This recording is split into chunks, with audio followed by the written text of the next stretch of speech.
राम नाम का अस्त्र चलाकर लोकसभा में भाजपा तो 2 साल से 303 तक पहुंची थी, पर राम जी की अयोध्या भाजपा को सदैव गच्चा देती रही है।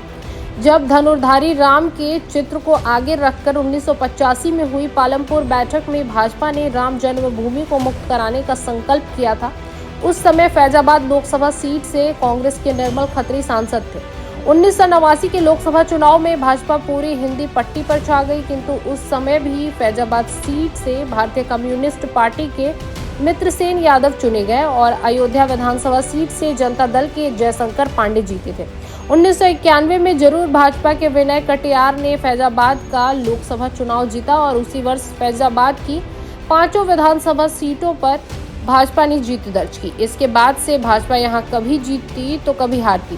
बाबरी मस्जिद ढहने के बाद 4 वर्ष बाद हुए लोकसभा चुनाव में विनय कटियार 1996 में फिर से चुनाव जीत गए, मगर 1998 में जब फिर से राम मंदिर के नाम पर भाजपा लोकसभा चुनाव में उतरी, तब वही विनय कटियार हैट्रिक लगाने में चूक गए। सपा के मित्रसेन यादव से वे लोकसभा सीट हार गए। 6 दिसंबर 1992 को बाबरी मस्जिद को ढहाया गया तो प्रधानमंत्री पीवी नरसिम्हा राव ने उत्तर प्रदेश की कल्याण सिंह सरकार को तो बर्खास्त किया ही, साथ ही सभी भाजपा शासित राज्य सरकारों को भी गिरा दिया था।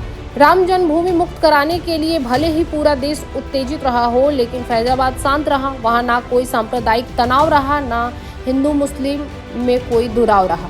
1994 में हुए विधानसभा चुनाव में भाजपा अयोध्या को छोड़कर शेष 4 विधानसभा सीटें हार गई। अयोध्या के लोगों ने राम के नाम पर कभी भी कोई विचलन नहीं प्रदर्शित किया। 1999 के लोकसभा चुनाव में भाजपा के विनय कटियार फिर चुने गए, किंतु अटल बिहारी वाजपेयी की साइनिंग इंडिया मुद्दे को लेकर 2004 में हुए लोकसभा चुनाव में अयोध्या से भाजपा बसपा के मित्रसेन यादव से हार हुई। 2014 तथा 2019 में भाजपा के लल्लू सिंह 2024 में भाजपा के लल्लू सिंह फिर सपा के अवधेश प्रसाद से हार गए।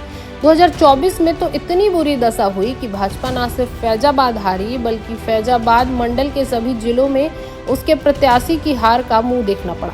फैजाबाद, अंबेडकर नगर, बाराबांकी, सुल्तानपुर और अमेठी लोकसभा सीट भाजपा के हाथ से फिसल गई।